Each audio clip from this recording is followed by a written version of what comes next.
नमस्कार दोस्तों, डेट है आज की 15 मई 2020 और स्वागत है आपका एडिटोरियल डिस्कशन में। आज हमें 4 इश्यूज डिस्कस करने हैं। सबसे पहले मार्केट में लिक्विडिटी को इंक्रीज़ करने के लिए सरकार ने जो प्रोविजंस अनाउंस किए हैं उनके बारे में डिस्कस करेंगे। दूसरे नंबर पर हम कल का हमारा जो आर्टिकल बाकी है इकोनॉमी को रिवाइव करने से संबंधित उसे डिस्कस करेंगे। तीसरे नंबर पर स्टेट्स की फिजिकल कंडीशन से संबंधित आर्टिकल को डिस्कस करेंगे और एक आर्टिकल हम डिस्कस करेंगे फिलहाल की सिचुएशन में गरीब लोगों को राहत पहुंचाने के लिए सरकार ने जो प्रोविजंस किए गए हैं उनके बारे में। चलिए डिस्कशन स्टार्ट करते हैं। हमारा आज का पहला इंपॉर्टेंट आर्टिकल देश की इकोनॉमी से संबंधित है। आप जीएस पेपर 3 के इस टॉपिक से आर्टिकल को रिलेट कर सकते हो।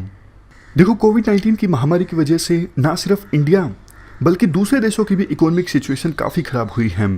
तो हमारे देश की इकोनॉमी को फिर से पटरी पर लाने के लिए, रिवाइव करने के लिए सरकार ने ये कैंपेन लॉन्च किया है, सेल्फ रिलायंट इंडियन मूवमेंट यानी आत्मनिर्भर भारत अभियान। 5 पिलर्स पर टिका हुआ है ये अभियान।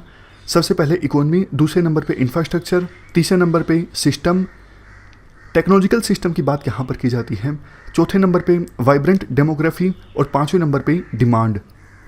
इस अभियान को सफल बनाने के लिए सरकार की तरफ से 20 लाख करोड़ का एक special economic and comprehensive package announce किया गया है।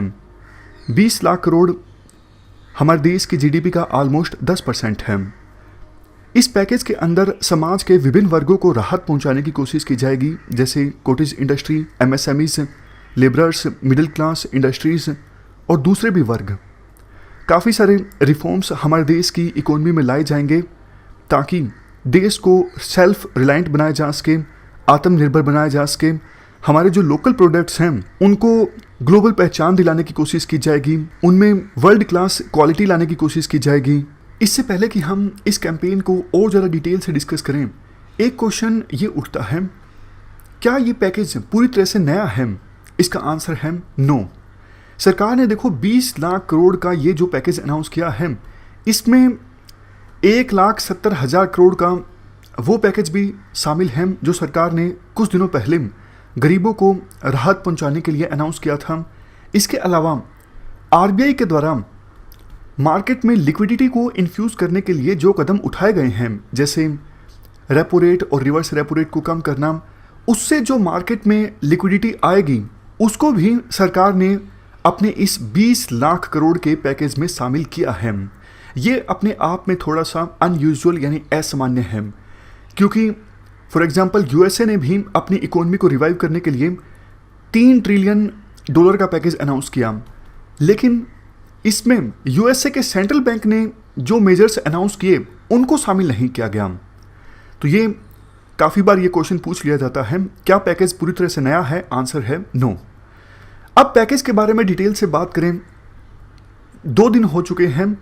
हमारी जो वित्त मंत्री हैं निर्मला सीतारमण, ये डेली बेसिस पे प्रेस कॉन्फ्रेंस संबोधित करती हैं और डिटेल बताती हैं कि 20 लाख करोड़ में से कितने लाख करोड़ रुपए कौन से सेक्टर को दिए जाएंगे। पहले दिन इन्होंने मार्केट में लिक्विडिटी को इंक्रीज करने से संबंधित प्रोविजंस के बारे में बताया, जैसे एमएसएमईज यानी micro small and medium enterprises को 3 लाख करोड़ का कोलेटरल फ्री ऑटोमेटिक लोन मिलेगा। मतलब कोई चीज़ गिरवी रखने की आवश्यकता नहीं है, एमएसएमईज को उन्हें ऑटोमेटिक लोन मिल जाएगा। एमएसएमई फंड ऑफ फंड्स के थ्रू 50,000 करोड़ का इक्विटी इन्फ्यूज़ की जाएगी। एमएसएमईज की जो डेफिनेशन है वो चेंज कर दी गई है। डेफिनेशन का क्राइटेरिया, पहले जो डेफिनेशन का क्राइटेरिया था वो इस प्रकार से था, लेकिन अब एमएसएमईज को इस प्रकार से क्लासिफाई किया जाएगा, अगर किसी फर्म की इन्वेस्टमेंट 1 करोड़ से कम है और टर्नओवर 1 साल में 5 करोड़ से कम है तो उसे माइक्रो एंटरप्राइज कहा जाएगा। अगर किसी फर्म की इन्वेस्टमेंट 10 करोड़ से कम है और टर्नओवर 1 साल में 50 करोड़ से कम है तो उसे स्मॉल एंटरप्राइज कहा जाएगा। और सबसे लास्ट में, अगर टर्नओवर 1 साल में 100 करोड़ से कम है और इन्वेस्टमेंट 20 करोड़ से कम है तो उसे मीडियम एंटरप्राइज कहा जाएगा। ये मांग देखो काफ़ी समय से चल रही थी कि एमएसएमईज के क्लासिफिकेशन की जो डेफिनेशन है उसे चेंज किया जाए, क्योंकि ये डेफिनेशन काफ़ी पुरानी है। इसके अलावा हमारे देश की एमएसएमईज को फ़ायदा हो, इसलिए 200 करोड़ से नीचे के जो प्रोजेक्ट हैं उनका ग्लोबल टेंडर रिलीज नहीं किया जाएगा, क्योंकि सरकार चाहती है 200 करोड़ से कम के जो प्रोजेक्ट्स हैं वो हमारे देश की एमएसएमईज ही कंप्लीट करें। इसके अलावा देखो, गवर्नमेंट और वेरियस पीएसयूज देश की एमएसएमई से काफ़ी सारा काम करवाते हैं, मतलब उनकी सर्विसेज लेते हैं और उनसे गुड्स भी प्रोक्योर करते हैं, लेकिन पेमेंट काफ़ी लेट से की जाती है। तो इसलिए एमएसएमईज का काम चलना मुश्किल हो जाता है, उनके पास लिक्विडिटी की कमी हो जाती है। लेकिन सरकार ने अनाउंस किया कि गवर्नमेंट को और पीएसयूज को एमएसएमईज का जो बकाया देना है वो 45 दिनों के अंदर अंदर दिया जाएगा। इन सब प्रोविजंस से देखो ऑलमोस्ट 45 लाख एमएसएमईज को फ़ायदा होगा। वो अपनी बिजनेस एक्टिविटीज़ को फिर से स्टार्ट कर सकेंगी और जॉब्स फिर से जनरेट होंगी। एमएसएमईज के बाद बात करें हम ईपीएफ संबंधित प्रोविजंस की, यानी एम्प्लॉय प्रोविडेंट फंड संबंधित प्रोविजंस की। विभिन्न बिजनेस वर्कर्स को 2500 करोड़ का जो ईपीएफ सपोर्ट सरकार के द्वारा दिया जा रहा है, इसे एक्सटेंड किया जाएगा 3 और महीनों के लिए। इससे ऑलमोस्ट 3.5 लाख एमएसएमईज को लिक्विडिटी रिलीफ मिलेगी और 72 लाख एम्प्लॉयज़ को फ़ायदा होगा। ये सब डेटा वैसे देखो आपको याद रखने की आवश्यकता नहीं है, मोटा मोटा आप एसेंस समझ लीजिए सरकार ने किस प्रकार के स्टेप्स अनाउंस किए हैं इकोनॉमिक सिचुएशन को इम्प्रूव करने के लिए। इसके बाद देखो, एम्प्लॉयर को और एम्प्लॉयज़ को जितना पीएफ कंट्रीब्यूट करना पड़ता है उससे कम पीएफ उन्हें अब कंट्रीब्यूट करना पड़ेगा। अभी देखो, एम्प्लॉयर को और एम्प्लॉयज़ को 12% पीएफ कंट्रीब्यूट करना पड़ता है, इसे घटा के 10% कर दिया गया है। और ये कब तक चलेगा? ये चलेगा आने वाले 3 महीनों तक। लेकिन जो स्टेट पीएसयूज हैं उनको तो अपने एम्प्लॉयज़ के लिए 12% ही पीएफ कंट्रीब्यूट करना पड़ेगा, उनको रिलीफ नहीं दी गई है। इससे 6.5 लाख यूनिट्स जो ईपीएफओ के अंदर आती हैं उनको फ़ायदा होगा। ऑलमोस्ट 4.5 करोड़ एम्प्लॉयज़ को फ़ायदा होगा और काफ़ी लिक्विडिटी इससे इन्फ्यूज़ होगी। इसके बाद बात करें रियल एस्टेट सेक्टर की। स्टेट्स को ये एडवाइस किया जाएगा कि आप कंस्ट्रक्शन प्रोजेक्ट्स जो रेरा के अंडर आते हैं उनके लिए फोर्स मेजर इन्वोक कीजिए। क्या है, सिंपल भाषा में बताता हूँ। देखो, रेरा के अंदर एक निश्चित टाइमलाइन होती है जिसके अंतर्गत प्रोजेक्ट को कंप्लीट करना पड़ता है, बट अभी तो सर्कमस्टांसेस जो हैं अनफोर्सीन हैं, इसीलिए काफ़ी सारे प्रोजेक्ट्स समय पर कंप्लीट नहीं हो सके। तो इसके लिए फ़ाइन नहीं लगाना चाहिए रेरा को उन प्रोजेक्ट मालिकों के खिलाफ, उन प्रमोटर्स के खिलाफ। तो ऐसी सिचुएशन में जब कोई पर्सन कॉन्ट्रैक्ट को कंप्लीट नहीं कर पाता अनफोर्सीन सर्कमस्टांसेस के कारण, उस सिचुएशन को कहा जाता है फोर्स मेजर। तो स्टेट्स को एडवाइस किया जाएगा आप फोर्स मेजर को इन्वोक कीजिए और 6 महीने के लिए टाइम को एक्सटेंड कर दीजिए प्रोजेक्ट्स को कंप्लीट करने के लिए। Next provision, charitable trust, non corporate businesses और प्रोफेशंस, इनका जो आईटी रिफंड सरकार को देना है वो इमीडिएटली इन्हें दिया जाएगा। नेक्स्ट, नॉन सैलरीड पेमेंट्स के लिए टीडीएस को कम कर दिया गया है। 25% टीडीएस कम किया जाएगा नॉन सैलरीड पेमेंट्स के लिए 2020-2021 फाइनेंशियल ईयर के लिए। इससे भी ऑलमोस्ट 50,000 करोड़ की लिक्विडिटी मार्केट में इन्फ्यूज़ होगी। इनकम टैक्स रिटर्न्स फाइल करने की जो डेट है इसे एक्सटेंड कर दिया गया है। अब 30 नवंबर तक इनकम टैक्स रिटर्न्स को फाइल किया जा सकता है। सबसे लास्ट में बजट में देखो, सरकार ने एक स्कीम अनाउंस की थी, विवाद से विश्वास तक। इस स्कीम के अंतर्गत प्रोविज़न ये था, अगर किसी का सरकार के साथ डिस्प्यूट है टैक्स अमाउंट को लेके, तो आप लिटिगेशन को बंद कीजिए, केस लड़ना बंद कीजिए, सिर्फ जितना डिस्प्यूटेड टैक्स का अमाउंट है वो दे दीजिए। बदले में सरकार आपसे इंटरेस्ट नहीं मांगेगी, बदले में सरकार आपसे फ़ाइन नहीं मांगेगी और सरकार अपना केस आपके ऊपर से वापस ले लेगी। तो इस स्कीम का जो टाइम स्पेन है उसे इंक्रीज़ कर दिया गया है। ये स्कीम अब 31 दिसंबर तक इम्प्लीमेंट रहेगी। तो ये हमने लिक्विडिटी संबंधित कुछ प्रोविजंस जो सरकार के द्वारा अनाउंस किए गए हैं उनके बारे में बात की। इनकी टोटल वैल्यू 5.5 लाख करोड़ है।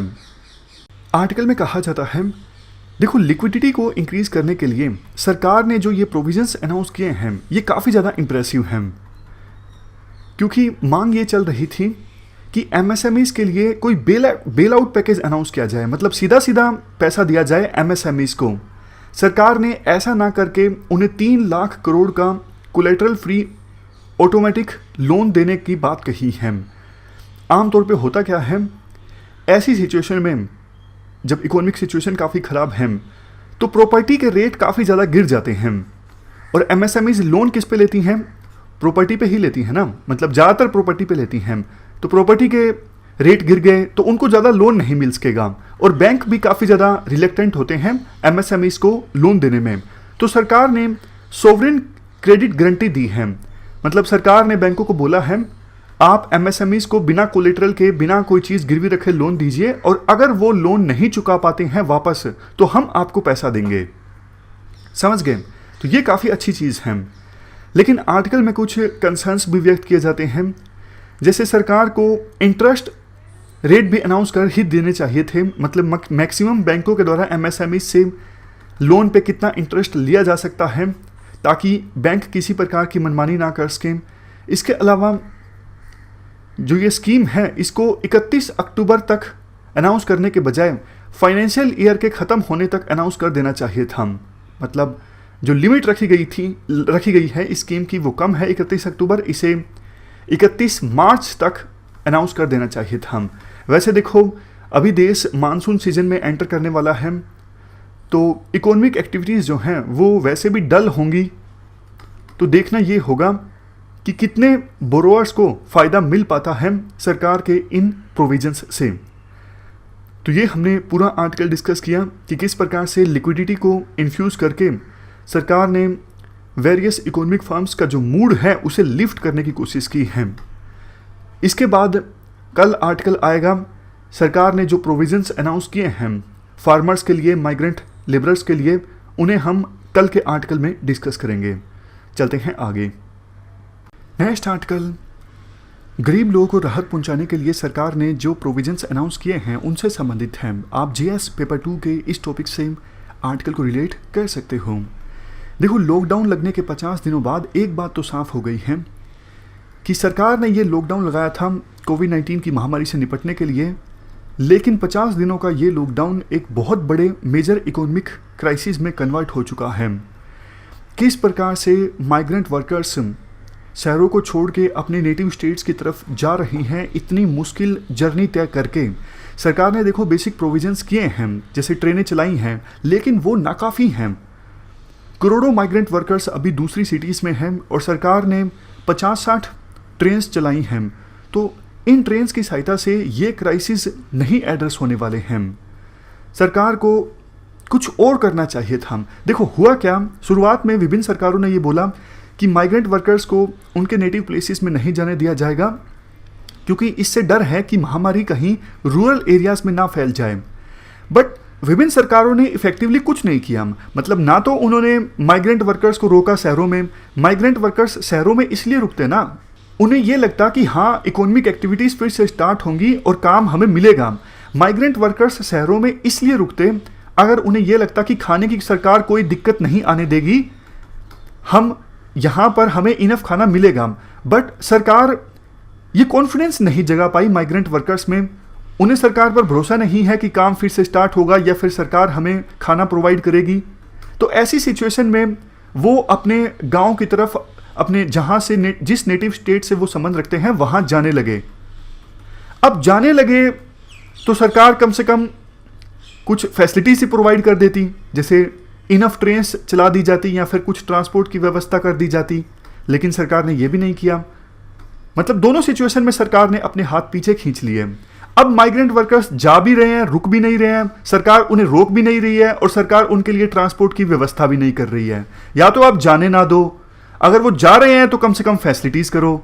तो कहने का मतलब यही है, बहुत बड़ा ये ह्यूमैनिटेरियन क्राइसिस है और विभिन्न सरकारें, चाहे वो स्टेट गवर्नमेंट्स हो या फिर सेंट्रल गवर्नमेंट हो, उन्होंने ज़्यादा अच्छे से ये क्राइसिस टैकल नहीं किए। मतलब काफ़ी अच्छा विभिन्न सरकारों के द्वारा किया जा सकता था। खैर, बात करें कौन से प्रोविजंस किए गए हैं गरीब लोगों को राहत पहुंचाने के लिए। देखो काफ़ी सारे प्रोविजंस तो पुराने ही हैं जो सरकार ने ऑलरेडी अनाउंस कर दिए थे अपने प्रधानमंत्री गरीब कल्याण पैकेज में। जैसे वो लोग जिनका राशन कार्ड नहीं है उनको भी 5 किलोग्राम फूड ग्रेन मिलेगा, 1 किलोग्राम चना मिलेगा, ये सब प्रोविजंस पुराने हैं, मतलब नए नहीं हैं। मनरेगा स्कीम में वेजेस को इंक्रीज़ कर दिया गया है, अब 202 रुपये मिलेंगे, लेकिन 100 दिन की लिमिट अभी भी है। इस लिमिट को सरकार के द्वारा इंक्रीज़ नहीं किया गया है। किसानों को ज़्यादा क्रेडिट मिलेगा पहले के अपेक्षाकृत। इसके अलावा one nation one ration card को मार्च 2021 से पहले इम्प्लीमेंट किया जाएगा। इससे माइग्रेंट वर्कर्स को काफ़ी फ़ायदा होता है। जैसे बिहार का कोई माइग्रेंट वर्कर जिसका राशन कार्ड वहीं पर है लेकिन वो दिल्ली में आके काम कर रहा है, तो पहले उसे दिल्ली में पीडीएस शॉप के थ्रू अनाज नहीं मिल पाता था, लेकिन एक राशन कार्ड पूरे देश में चलेगा तो माइग्रेंट वर्कर्स को कहीं भी पीडीएस शॉप से राशन मिल सकेगा। लेकिन तमिलनाडु जैसे स्टेट्स का अभी ये कहना है, हमारे राज्य में तो near universal PDS scheme implemented है, तो इनके कंसर्न्स एड्रेस करने होंगे। इसके अलावा लास्ट में एक बात आर्टिकल के द्वारा ये बोली जाती है, अभी भी देखो सरकार ने जो प्रोविजंस अनाउंस किए हैं ना, ये इनफ नहीं हैं, पर्याप्त नहीं हैं गरीब लोगों को राहत पहुंचाने के लिए। तो इसलिए सरकार को कुछ और प्रोविजंस करने होंगे ताकि जो गरीब लोग हैं इस महामारी से सही से निपट सके, क्योंकि उनकी जो दिक्कत है वो एग्जिस्टेंस की है, सर्वाइवल की है। सर्वाइव ही नहीं करेंगे तो महामारी से निपटेंगे कैसे? तो ये हमने पूरा आर्टिकल डिस्कस किया सरकार के गरीब लोगों को राहत पहुंचाने से संबंधित प्रोविजंस के बारे में। नेक्स्ट आर्टिकल देश की इकोनॉमी को रिवाइव करने से संबंधित है। आप जीएस पेपर 3 के इस टॉपिक से आर्टिकल को रिलेट कर सकते हो। देखो सरकार ने 20 लाख करोड़ के पैकेज का अनाउंस किया है देश की इकोनॉमी को रिवाइव करने के लिए। राइटर के द्वारा कहा जाता है 20 लाख करोड़ में से काफ़ी सारी चीज़ें तो देखो पुरानी हैं। आरबीआई ने जो स्टेप्स लिए हैं लिक्विडिटी को इन्हेंस करने के लिए, वो भी सरकार ने अपने इस पैकेज में इंक्लूड कर लिए। और 1,70,000 करोड़ का गरीबों के लिए पहला जो पैकेज अनाउंस किया गया था उसे भी सरकार ने अपने इस पैकेज में इंक्लूड कर लिया। सरकार क्या कर सकती थी देश की इकोनॉमी को रिवाइव करने के लिए, उसके बारे में बात की जाती है राइटर के द्वारा। राइटर सरकार के पैकेज को क्रिटिसाइज नहीं करते हैं, राइटर अपना अलग से एक मॉडल प्रेजेंट करते हैं किस प्रकार से देश की इकोनॉमी को रिवाइव किया जा सकता था। राइटर कहते हैं हर एक हाउस होल्ड को 7,000 रुपये एक महीने दे दो आने वाले 3 महीनों के लिए, और इसके अलावा हर एक इंडिविजुअल को 10 किलोग्राम फ्री फूड ग्रेन दे दो आने वाले 6 महीनों के लिए। और एज्यूम कर लेते हैं जो टॉप के इनकम के 20% लोग हैं वो इन प्रोविजंस का फ़ायदा नहीं उठाएंगे, नीचे वाले जो 80% लोग हैं वो इन प्रोविजंस का फ़ायदा उठाएंगे। इनको इम्प्लीमेंट करने में टोटल खर्च आएगा 3% ऑफ जीडीपी। क्वेश्चन उठता है सरकार इतना पैसा लाएगी कहाँ से? देखो 3% ऑफ जीडीपी इतना तो सेंट्रल गवर्नमेंट आरबीआई से बोरो कर सकती है, और ये जो पैसा है ये स्टेट गवर्नमेंट्स को दिया जाए ताकि स्टेट गवर्नमेंट्स खाना भी दे सकें नीडी लोगों को और कैश ट्रांसफ़र भी कर सकें। इसके अलावा स्टेट गवर्नमेंट्स का सेंटर के पास जो जीएसटी बकाया है उसे जल्द से जल्द सेंट्रल गवर्नमेंट स्टेट्स को दे। अब कुछ लोगों की शिकायत ये हो सकती है कि इतना सारा पैसा फ्री में दिया जाएगा जनता को, तो हो सकता है इससे इन्फ्लेशन आ जाए, डिमांड एकदम से बढ़ जाए और सप्लाई ना हो, सिचुएशन ख़राब हो जाएगी। राइटर कहते हैं नहीं, ये सिचुएशन नहीं आएगी क्योंकि लॉकडाउन की रिस्ट्रिक्शंस हैं, ज़्यादा लोग घर से बाहर निकलेंगे नहीं खर्च करने के लिए। इस वजह से ऑलरेडी जो डिमांड कम हुई है सिर्फ उतनी ही डिमांड बढ़ेगी, फ्रेश डिमांड नहीं जनरेट होगी, बल्कि जो जितनी डिमांड पहले थी उतनी वापस उसी लेवल पे आ जाएगी। तो मतलब उस डिमांड की पूर्ति के लिए इकोनॉमिक एक्टिविटीज़ ज़्यादा होंगी, फर्म्स काम करने लगेंगी, तो देश की इकोनॉमी पटरी पर आ जाएगी। इसके बाद राइटर कहते हैं देखो ग्लोबलाइजेशन अब काफ़ी ज़्यादा कमज़ोर होगा, हमारा एक्सपोर्ट कम होगा, तो इसलिए डोमेस्टिक डिमांड पर ही हमें निर्भर करना होगा। और एक चीज़ ये हुई है, माइग्रेंट वर्कर्स जो इतने मुश्किलों से घर पहुंचे हैं वो नियर फ्यूचर में फिर से शहरों में नहीं आने वाले हैं काम करने के लिए। तो उन माइग्रेंट वर्कर्स को वहीं पर काम प्रोवाइड करना होगा जिस राज्य से, जिस रीजन से वो संबंध रखते हैं। तो इसके लिए सबसे इम्पोर्टेंट स्कीम जिसका सहारा लिया जा सकता है मनरेगा स्कीम। तो मनरेगा स्कीम को आप एक्सपेंड कर दो। अभी लिमिट है कि एक हाउस होल्ड को एक साल में 100 दिनों का काम मिलेगा। आप 100 दिन की लिमिट हटा दो, सभी एडल्ट्स अगर पूरे साल काम करना चाहते हैं तो उन्हें मनरेगा के तहत काम मिले। इसके अलावा अभी मनरेगा वर्कर्स को काम मिलता है कंस्ट्रक्शन एक्टिविटीज़ में या फिर दूसरा कोई manual work, for example agriculture activities. लेकिन आप मनरेगा के तहत जो काम होता है उसका दायरा भी एक्सपेंड कर दो। फॉर एग्जांपल रूरल एंटरप्राइजेस में काम, केयर एक्टिविटीज़ का काम, इन सबको भी आप मनरेगा के अंडर ले आओ। इसके बाद राइटर के द्वारा ये कहा जाता है, देखो शहरों में जो लोग रह गए हैं उनको भी इनकम का कोई सोर्स प्रोवाइड करना जरूरी है, एम्प्लॉयमेंट देनी जरूरी है। तो इसके लिए सहारा लिया जा सकता है अर्बन एम्प्लॉयमेंट गारंटी प्रोग्राम का। आप अर्बन लोकल बॉडीज़ को जिम्मेदारी दो इस प्रोग्राम को इम्प्लीमेंट करने की। इस प्रोग्राम में भी जो परमिसिबल वर्क है उसको आप एक्सपेंड कर दो, मतलब इस प्रोग्राम के अंतर्गत जो काम करवाया जा सकता है उसका दायरा आप एक्सपेंड कर दो।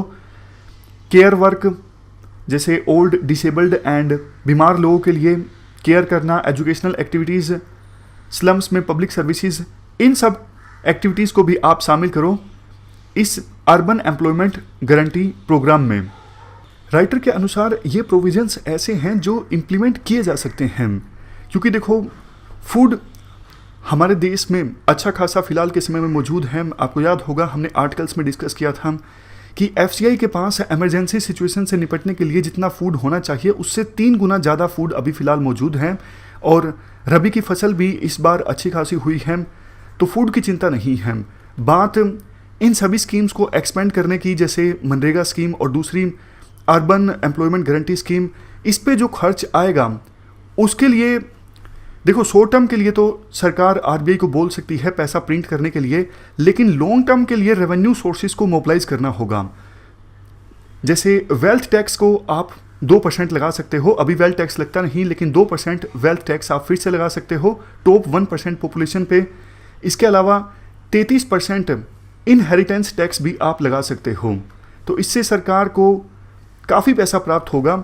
और 10% ऑफ जीडीपी जिसकी अभी सरकार को आवश्यकता है इकोनॉमिक सिचुएशन इंप्रूव करने के लिए, ये सरकार आसानी से अरेंज कर सकती है इन टैक्सेस से प्राप्त होने वाले रेवेन्यू के थ्रू।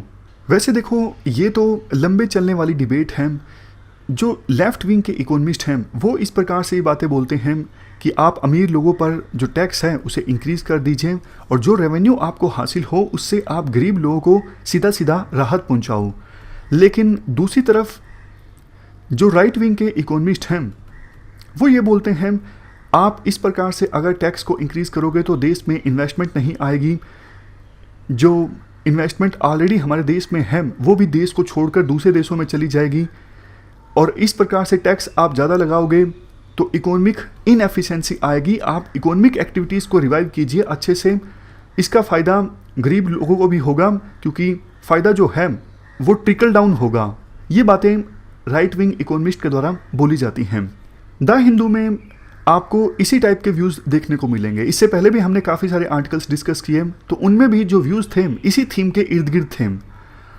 और जबकि इकोनॉमिक टाइम्स आप पढ़ोगे तो वहाँ पे आर्टिकल्स आपको इस प्रकार से मिलेंगे कि सरकार को इकोनॉमिक एक्टिविटीज़ को रिवाइव करना चाहिए, इससे गरीब लोगों को ऑटोमेटिकली फ़ायदा होगा, जॉब्स जनरेट होंगी।